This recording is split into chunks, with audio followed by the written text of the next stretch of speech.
कि अभी साहब यहां से फैसला सुनाया गया और दूसरे ही दिन टीम बैठ गई और सर्वे के लिए मस्जिद दाखिल हो गई। इस तरह से धीरे धीरे कोई भी लुच्चा लफांगा जाके केस कर देगा। इस मस्जिद को मंदिर तोड़ के बनाया गया है और फौरी साहब जज हरकत में आएंगे और फैसला सुना देंगे। जो हियरिंग पहले 10-20 साल में नहीं होती थी वह 10 मिनट में कर देंगे और फौरन टीम सेलेक्ट हो जाएगी और वह जाके सर्वे करेगी और इसी तरह से धीरे धीरे सारी मस्जिदों के दरवाजे को बंद की जाएंगे। यह जुल्म है, नहीं चलेगा।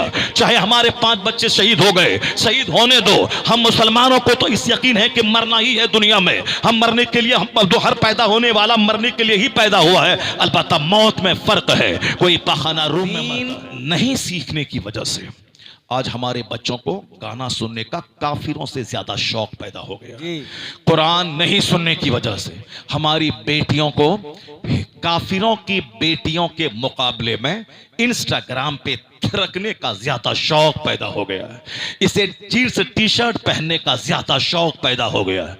इसे अपनी निगाहों, अपनी आंखों को आवारा छोड़ने का ज्यादा शौक पैदा हो गया है। जैसे किसी जानवर को भूखा रखा जाए साहब किसी घर में और छोड़ दिया जाए तो जानवर फौरी तौर पर लपकता है दूसरों के खेत में चरने के लिए। वही हाल हमारी बेटियों, हमारे बेटों का हो रहा है। ऐसा लगता है कि इनको ज्यादा भूख है शराब पीने की, इनको ज्यादा भूख है दूसरों से प्यार मोहब्बत करने की। यानी वो ज़िना के जिस ज़िना का नाम प्यार रख दिया गया है, जिस प्रोस्टिट्यूट बदकारी का नाम ज़िना का प्यार रख दिया गया है, उसके लिए हमारी बेटियां लालायित हैं, हमारे बेटे लालायित हैं ताकि जल्दी से शराब पिएं, जल्दी से बर्गर खाएं, चाउमीन खाएं और शादी ब्याह में नाचे थरकें, 80 साल की औरतें डांस करें। जिसने हवाई जहाज दिया है वो यहूदी का बच्चा, वह कभी आवारा तौर पर सड़कों पे घूमता हुआ नहीं मिलेगा। उनके घर में है हजारों किताबें, उनका टाइम फिक्सेड है 5 घंटे स्टडी के लिए घर के अंदर। हर यहूदी के घर में लाइब्रेरीज है। उनका एक जुनून है कि हमें कुछ करना है दुनिया में, हमें दुनिया वालों को कुछ देना है। यही वजह है कि माइक्रोफोन से लेके साइकिल तक, साइकिल से लेके हवाई जहाज तक, हवाई जहाज से लेके ट्रेन और प्लेन और ऑटो तक ये कोई हिंदुस्तानी नहीं बनाया है। हम हिंदुस्तानी हैं, हिंदुस्तान पर हमें नाज है, मगर हम अपनी कमजोरी को भी जानते हैं क्योंकि हमारे लोग सिर्फ वो गासिबाना तौर पर दूसरों को सताना जानते हैं। ये बताते कि वह जज कितना गलत फैसला दिया। कोई लुच्चा लफंगा आकर के बोलेगा ये जो सीवान के इस शहर में मस्जिद है, इस मस्जिद को मंदिर तोड़ के बनाया गया है, हम जाके केस कर दे साहब कोर्ट में और कोर्ट वाला फौरी डिसीजन ले ले। यहां 10-10 साल से केसों का दफ्तर पड़ा है सुप्रीम कोर्ट में, फैसला करने वाला कोई नहीं है। 25-25 साल से केस लटका हुआ है हाई कोर्ट में, कोई फैसला देने वाला नहीं है। ये कौन सा प्लान्ड केस है कि अभी साहब यहां से फैसला सुनाया गया और दूसरे ही दिन टीम बैठ गई और सर्वे के लिए मस्जिद दाखिल हो गई। इस तरह से धीरे धीरे कोई भी लुच्चा लफांगा जाके केस कर देगा। इस मस्जिद को मंदिर तोड़ के बनाया गया है और फौरी साहब जज हरकत में आएंगे और फैसला सुना देंगे। जो हियरिंग पहले 10-20 साल में नहीं होती थी वह 10 मिनट में कर देंगे और फौरन टीम सेलेक्ट हो जाएगी और वह जाके सर्वे करेगी और इसी तरह से धीरे धीरे सारी मस्जिदों के दरवाजे को बंद की जाएंगे। यह जुल्म है, नहीं चलेगा। चाहे हमारे 5 बच्चे शहीद हो गए, शहीद होने दो। हम मुसलमानों को तो इस यकीन है कि मरना ही है दुनिया में। हम मरने के लिए, हम जो हर पैदा होने वाला मरने के लिए ही पैदा हुआ है। अलबत्ता मौत में फर्क है। कोई पाखाना रूम में मरता है, कोई लैट्रिन रूम में मर रहा है, कोई एक्सीडेंट करके मर रहा है, कोई साफ प्लेन क्रैश होने से मर रहा है, कोई ऑक्सीजन में जाके हॉस्पिटल में आईसीयू में मर रहा है, कोई रास्ता चलते हल चलाते मर रहा है, कोई गाड़ी बाइक चलाते मर रहा है। मरना तो सबको है, मगर वह मौत आला मौत है जो मस्जिद की हिफाजत में शहादत की मौत हो जाए, जो किबले अव्वल की हिफाजत में शहादत की मौत हो जाए। इसलिए हम मौत से नहीं घबराते। कमजोर मत बनाना कि हमने गोली चला दी अब 40 करोड़ मुसलमान नर्वस हो जाएंगे। नहीं नहीं, हमारा तो काम है, शहादत है मतलूब मकसूद मोमिन, न माले गनीमत न किश्वर कुशाई। हुकूमत करना, माल जमा करना ये मोमिन का मकसद नहीं है। मोमिन का मकसद है दुनिया में इबादत करना और शहादत की मौत मर जाना, ताकि एक दिन की दुनिया से आजाद होकर महासंख्यों बरस की जन्नत में मुस्तफा के पास पहुंच जाना। ये हमें डराना मत तुम गोलियों से, बल्कि ये हम तुम्हारे जुल्म पे एक सन्नाटेदार तमाशा है। ये कौन सा तमाशा है? तुम क्या सोचते हो इस्लाम दबा देंगे, कलमा पढ़ने वालों को नर्वस कर देंगे, मस्जिदों मदरसों के बनाने का शौक उसको दबा देंगे? ऐसा नहीं होगा। हमने 1400 साल में यही देखा है कि जब भी इस्लाम दुश्मनी बढ़ी है, तब तब इस्लाम लाने वालों की तादाद में इजाफा होता चला गया है। सबसे पहला दिन 4 लोगों ने कलमा पढ़ा था। दुश्मनों ने कहा इस्लाम मिटा देंगे, आगे इस्लाम को बढ़ने नहीं देंगे, हम अपने बुतों को गाली देने वालों को नहीं बख्शेंगे, उन्हें हम कत्ल कर देंगे। जब 4 थे, दुश्मनी बढ़ी, 4000 लोगों ने कलमा पढ़ लिया। फिर लोगों ने कहा इस कश्ती को आगे नहीं बढ़ने देंगे, इस्लाम को मिटा देंगे। 4000 लोग का मुसलमान थे, 4 लाख लोगों ने कलमा पढ़ लिया। सरकारे दो जहां मक्का से निकले थे, दोस्त अबू बकर के साथ। आप थे, आपका दोस्त अबू बकर था, लेकिन जब मदीना आए, मक्का के काफिरों ने मदीने में आपको नहीं छोड़ा। दूसरे ही साल मैदान बद्र में कटने मरने की दावत दी। तीसरे साल मैदान ओहद में, मक्का मदीना से 4 किलोमीटर दूर, यहां आखिर उन्होंने जंग छेड़ दी। कभी खैबर, कभी खंदक, कभी बदर, कभी ओहद। मदीने के 10 साल इसी तरह मैदान जंग में गुजर गए। मक्का के 13 साल कैदो बंद और मुसीबतें सहते हुए गुजर गए। लेकिन इसी 10 साल मदीना के जहां मैदान जंग में गुजरे, एक खामोश इनकलाब ऐसा बर्पा हुआ कि जो तनहा मक्का छोड़ के मदीना आया था, 10 साल के बाद 12,000 का लश्करे जर्रार लेकर मक्का फतह कर रहा है। एक साल 2 साल के बाद 1,24,000 का ठाठे मारता मजमा मुस्तफा जान रहमत के सामने मैदान अरफात में जमा है। दुनिया कह सकती है कि जो मक्का से निकला था मदीना जाने के लिए, जिसको मक्का वालों ने निकलने पर मजबूर किया था, जिनके कत्ल का प्लान बनाया था, आज 1,24,000 का ठाठे मारता मजमा उनके गुलामों का जान हथेली पे लेकर सामने खड़े होकर सब उनका खिताब सुन रहा है। उन्होंने अपने ऊंटनी को मेंबर बनाकर जो 1 लाख अपने दीवानों को खिताब किया था, वह खुतबा सोने के हुरूफ से लिखे, सोने की स्याही से लिखे जाने के काबिल है। आज चाहे दुनिया का कोई भी दस्तूर हो, एहसासी दस्तूर, उसमें झलक अगर इंसानियत की है, जरूर उसी खुतबे हज्जतुल फदा से वहां से कुछ न कुछ बातें ली गई है। आका अलैहिस्सलाम अकेले निकले थे। 10 साल की मुख्तसर सी मुद्दत में 1,24,000 का मजमा सामने हो गया। लोग कहते थे ठीक है, अट्रैक्टिव शख्सियत है मुस्तफा की, पुरकशिश जात है मुस्तफा की, लोग इनका हुस्न देखते हैं, इनके करीब रहते हैं, इनकी हिकमतों से इस्लाम आबाद हो रहा है, चलो इनको दुनिया से जाने दो। जैसे ही यह दुनिया से चले गए, इस्लाम की ईंट से ईंट बजा दूंगा, इस्लाम की राजधानी मदीने को की ईंट से ईंट बजा दूंगा।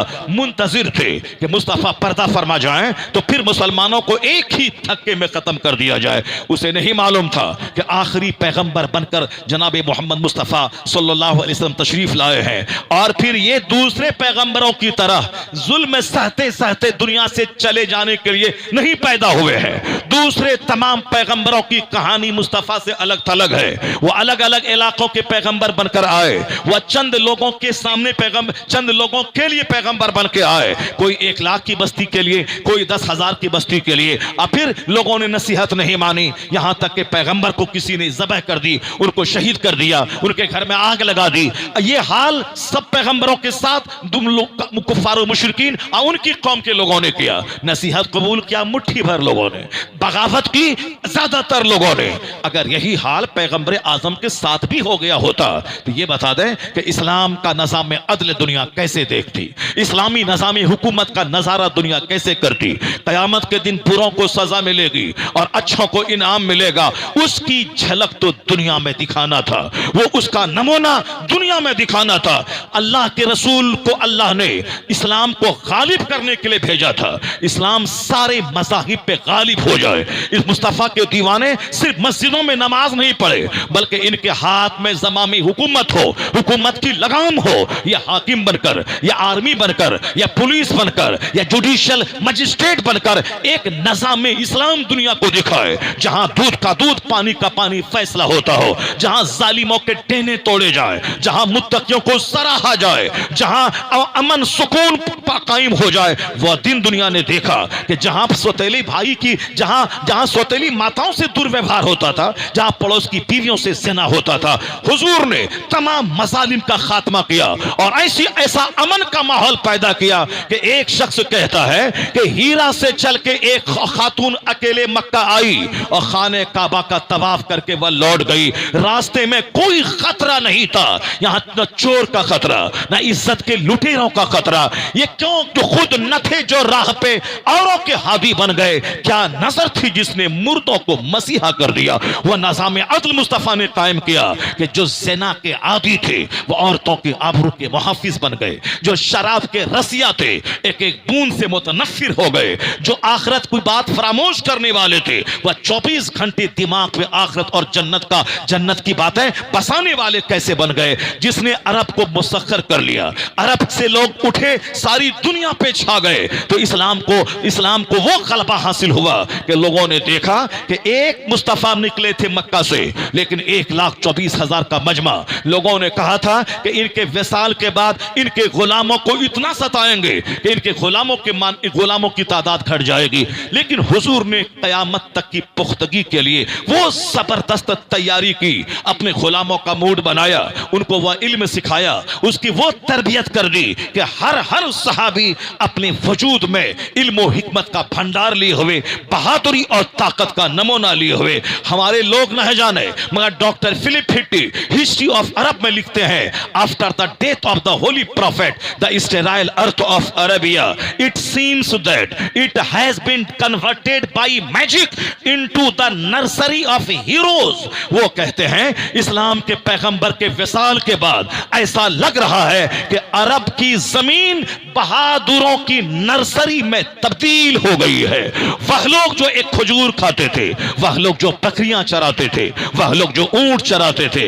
हजरत उमर फारूक रज़ियल्लाहु ताला अन्हो जब मुसलमानों के खलीफा बने, अरब के मक्का के एक पहाड़ी के दरमियान से गुजर रहे थे, पीछे हजारों फौज मौजूद थी। आप नीचे घाटी को गौर से देख रहे थे। लोगों ने कहा हुजूर क्या देख रहे हैं? चिलचिलाती धूप है, तेज गर्मी है, पीछे आपकी फौज खड़ी है और आप एक घाटी को बार बार देखे जा रहे हैं, आखिर क्या राज है? कहा सुनो, ये वो जगह है जहां उमर कभी ऊंट चराता था और इसको ऊंट चराना भी नहीं आता था।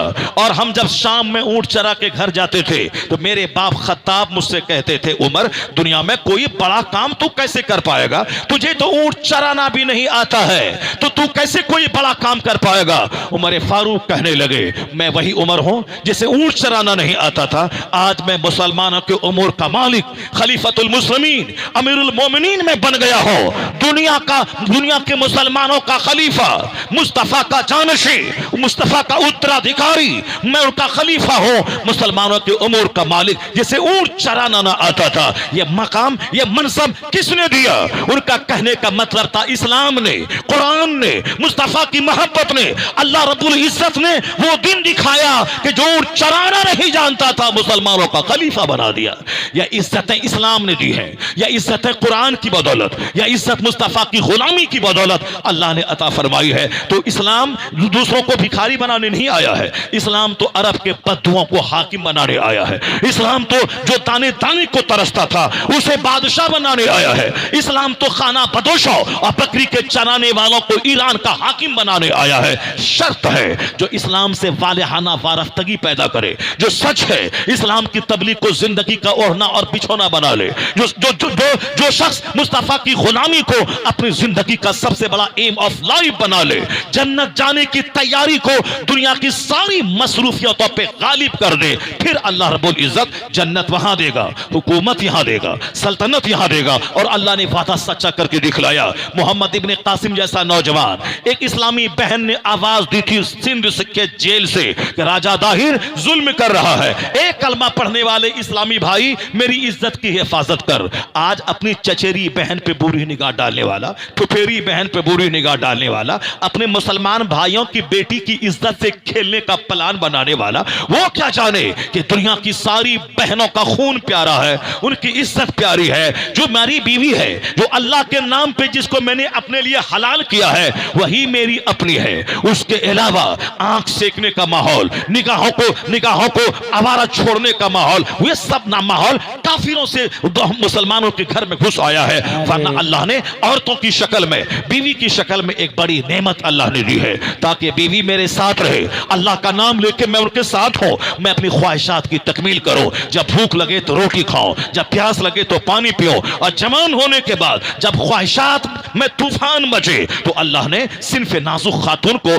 तेरे लिए तेरी तस्कीन की खातिर पैदा किया है, ताकि तेरी औलाद का सिलसिला जारी रहे और तुम्हारी निगाहें बुराइयों से महफूज रहे। वो नौजवान 18 साल का, उनको जब खत मिलता है कि हिंदुस्तान में एक राजा दाहिर ने हमारी एक कलमा पढ़ने वाली बहन को उन्होंने कैद में गिरफ्तार किया है और उनके साथ उन्होंने बदसलूकी करना चाहता है, मेरी बहन ने ताजिरों के जरिए एक खत लिखा है।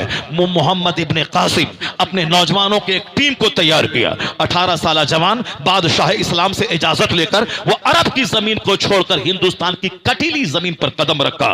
सरहदों को पार करता हुआ, पहाड़ी और संगलाख वादियों को अबूर करता हुआ वह नौजवान हिंदुस्तान आया है। मकसद अपनी ब्लड रिलेटेड बहन की इज्जत बचाने के लिए नहीं, या मेरी रिश्ते की बहन है या खूनी बहन है, एक मां के पेट से पैदा होने वाली बहन है, नहीं, वो तो हिंदुस्तान कहां अरब कहां, हिंदुस्तान की एक बहन है जो एक जालिम बादशाह के कैद खाने में गिरफ्तार है। इसने अपने एक इस्लामी भाई को आवाज दी है, इज्जत बचाओ। क्या बात है, अरब में रहने वाला मोहम्मद इब्ने कासिम अपनी बहन की आवाज पे लब्बैक कहता हुआ नौजवानों की टीम लेकर मुसलमानों के बादशाह से इजाजत लेकर हिंदुस्तान की सरजमीन पे कदम रखा। वह सिंध आया। राजा दाहिर की लाखों की फौज या मुट्ठी भर गुलामान मुस्तफा आए हैं। बहन की इज्जत बचानी है, मुसलमानों पे होने वाले जुल्म का दरवाजा बंद करना है, इस्लाम की तबलीग की राह में जो रोड़े अटका रहा है उस रोड़ों को हटाना है। प्लान बड़ा था, बहन की हिफाजत करनी है, प्लान बड़ा था, इस मुस्तफा के दीन की तबलीग करनी है, प्लान बड़ा था, इन जालिमों के डेने तोड़ना है। इसीलिए जान हथेली पर लेकर वो चल पड़ा। बात वही है जो जुल्म मिटाने के लिए चल पड़ता है, अगर जुल्म मिटा दिया तो वारे नयारे ढेर सारा इनाम, अगर जुल्म नहीं मिटा पाया उसी राह में जान दे दी तो फिर वो तो शहीद हो गया। जो इल्म की तलब में घर से निकला, इल्म हासिल किया तो नाइबे पैगंबर बन गया, इल्म हासिल नहीं कर पाया उसी हासिल करने की राह में मर गया। फकत मात शहीदा व शहादत की मौत मरा। प्रयास करना, अपना भाई जेल में गिरफ्तार है, अगर हमारी बोली से, हमारे फोन से अगर मेरे भाई की रिहाई हो सकती है तो बहैसियत मुस्लिम, बहैसियत मोमिन, विदाउट एनी प्रॉफिट, बगैर किसी लालच के वो अपने भाई के लिए अगर एक फोन उठा देगा, भाई का काम हो या ना हो, यह फोन उठाना इसके लिए बासे सवाब है। पैरवी करने के लिए 10 कदम बढ़ा देना जन्नत जाने का जरिया है। बहुत दिनों की इबादत का सवाब मिलेगा। एतकाफ में बैठेंगे हम, 2 हज 2 उम्रे का सवाब मिलेगा, 2 हज 2 उम्रे का सवाब मिलेगा। लेकिन अगर किसी मुसलमान भाई को मुसीबत से बचाने के लिए, उनकी परेशानी में काम आने के लिए, कैसा समाज था, कैसे हम हो गए। आज हम पड़ोसी की तकलीफ पे खुशियां मनाते हैं, उनका बच्चा जब मर जाता है तो हम डफली अपने घर में बजाते हैं, उनके बेटे को नौकरी मिल जाती है तो जैसे गम का पहाड़ मेरे सर पे गिर जाता है कि वो तो कंगाल ही रहता, नौकरी क्यों मिल गई, उनकी बेटी का रिश्ता क्यों लग गया, उनके बेटे को मुलाजमत क्यों मिल गई। ये हम उस हालत में जी रहे हैं, न जाने किस डाइन की नजर लग गई, न जाने किस काफिर की नजर लग गई। जो अंदाजे मोमिनाना था, जो औसाफे मोमिनाना था, वो सारे औसाफ लूट गए और जो कैरेक्टर काफिरों का था, जहन्नमियों का था, वो सारा कैरेक्टर हमारे समाज में घुस आया। मुस्तफा ने कहा था जो एक मोमिन भाई के ऐब पे पर्दा डाल दे, अल्लाह क़यामत के दिन उसके उयूब पे पर्दा डालेगा। जो एक मोमिन भाई की इज्जत की हिफाजत करे, अल्लाह ताला उसके चेहरे को जहन्नम की आग से बचा देगा। यहां तक कि जो प्रयास करने के लिए निकले, नफ्ल इबादत से बेहतर है वो काम। हुजूर ने कहा था कि अगर किसी मोमिन भाई का काम आ जाए, काम बिगाड़ नहीं दे, उनकी बेटी का रिश्ता तोड़वा नहीं दे, हम उस समाज में कदम रखते हैं। अगर हमारे पड़ोस की किसी बेटी का रिश्ता किसी इंजीनियर अच्छे कमाने वाले लड़के से हो जाए, हमको खुजली होती है। हम अपना पैसा जो 10 रुपया जलसा में न दे, जो 10 टका मस्जिद में न दे, वो अपना 1000 रुपये खर्च करके दूसरी बस्ती में जाकर उनके रिश्ते को तोड़वा देता है और आने के बाद खुश होता है मैंने उनको एक अच्छे रिश्ते से महरूम कर दिया। बहुत ये अपने बनता था, देखा हमको, समझ लिया, अब हमको सलाम नहीं करता था। होगा। अब मैंने उसको बता दिया कि मेरा वजन क्या है। एक आदमी को बर्बाद कर देना, एक आदमी को बर्बाद करने का प्लान बना देना, उसके बने बनाए हुए काम को बिगाड़ देना, उसके ग्राहक को रोक देने को, ये चतुरता कहलाता है। मैं बहादुर हूं, मैं चतुर हूं। चतुर वो नहीं है जो दूसरों का काम बिगाड़ दे, चतुर वो है जो दूसरों का काम बना दे, जो दूसरों के दर्द में काम आ जाए। ये इंसानियत है, वरना जानवर से बदतर है वो जो अपने भाई को मुसीबत में देखकर मुस्कुराता हो। और सुन ले, जो अपने भाइयों की मुसीबत को देख के मुस्कुराता है, अल्लाह उस वक्त तक मौत नहीं देगा उसको जब तक कि उसी मुसीबत में उसको गिरफ्तार न कर दे। जो मुसलमान भाई कोई गुनाह किया था, फिर वह सच्ची तौबा कर लिया, दोबारा वह गुनाह नहीं कर रहा है, अगर आदमी उसी गुनाह को लेके उसको मलामत करता है तो आया है किताब में उस वक्त तक नहीं मरेगा जब तक कि वह बंदा उसी गुनाह में मुलव्विस न हो जाए। इसलिए हमेशा दूसरों की गीबत की पोटली लेके बैठना, दूसरों के रिश्ते को तोड़वा देना, यह कमाल नहीं है। कमाल है अपने से समाज को फायदा पहुंचाना, अपने से समाज की बेटियों को फायदा पहुंचाना, अपने से अपने पड़ोसी को फायदा पहुंचाना। The best among you is one who is profitable for others. Mustafa फरमाते हैं खैरुन नास मैं यनफउन नास, तुम में सबसे बेहतर आदमी वो है, खैरुन नास मैं यनफउन नास, तुम में सबसे अच्छा आदमी वो है जो दूसरों के लिए नफा बख्श बन जाए, जो दूसरों का बिगड़ा हुआ काम बना दे। हुजूर ने कहा था दूसरों के काम आ जाना 10 साल के एतकाफ से बेहतर है। एतकाफ जो करे हर साल रमजान में 20 तारीख से लेके चांद निकलने तक 2 हज और 2 उम्रा का सवाब लेके आता है। मगर हुजूर ने क्या कहा है सुनिए, मस्जिद नबवी में एक सहाबी रसूल है, वह एतकाफ में बैठे हुए हैं। अभी हर आदमी एतकाफ में बैठना, उम्रा पे उम्रा ठोकना। अपना चचेरा भाई कैंसर से पीड़ित है, अपनी फूफी के रहने के लिए घर नहीं है, अपने चची को साहब जिनका चचा मर चुका है वह बेवा खातून, उसके खाने का इंतजाम नहीं है और ये उम्रा पे उम्रा कर रहा है, जबकि उसे मालूम होना चाहिए इन मुसीबत ज़दों को काम आ जाना 50 उम्रा करने से बेहतर है। इस्लाम मानवता का मजहब है, इस्लाम ने ह्यूमैनिटी का दर्स दिया है, इस्लाम आदमियत का पैगाम देता है, इस्लाम मानवता का दर्स देता है। हमने मानवता छोड़कर कसरत से नवाफिल पढ़ना, इसको हमने मकसद हयात बना लिया। एक का तुक्का कोई है जो या तो आदमियत की खिदमत से हटकर सिर्फ वो नवाफिल अदा कर रहा है, जबकि उसे मालूम होना चाहिए कोई पहाड़ पे इबादत कर रहा हो, रोजाना 5 टाइम नमाज के अलावा इशराक, चाश्त, अवाबीन पढ़ता हो, 1000 रकत नमाज नफल पढ़ता हो, रोजाना खत्म कुरान करता हो, उसका बेनिफिट सिर्फ उसको मिलेगा। वह वली बनेगा, वह कुतुब बनेगा, वह जन्नती बनेगा, वह अब अकेले जन्नत जाएगा। तो ये इबादत करना ये भी बहुत बड़ा काम है कि वरना इस भरी दुनिया में कौन दुनिया से मोह भंग करके पहाड़ पे जाके महवे इबादत रहता हो। ये अच्छा काम है, मगर उससे बड़ा काम है वो जो 10 लोगों को दीन सिखाता हो, 10 लोगों को जन्नत का रास्ता बताता हो, बुराइयों से रोकता हो, उसे बेहयाइयों से रोकता हो। इसीलिए 1000 रकत नमाज नफल पढ़ने वाला आबिद अगर वह पहाड़ की गुफाओं चोटी पर बैठकर 24 घंटे इबादत करता है, उससे बेहतर है वह इमाम जो जुमा के दिन आधा घंटा जन्नत का रास्ता दिखाता है, जहन्नम की आग से बचाता है। क्योंकि इनका खिताब, इनका दर्स, इनकी तालीम इनको अकेले जन्नत नहीं ले जाएगी, या अकेले नहीं बल्कि अपने साथ 50 लोगों को जन्नत लेके जाएगा, अपने साथ 1000 लोगों को जन्नत लेके जाएगा।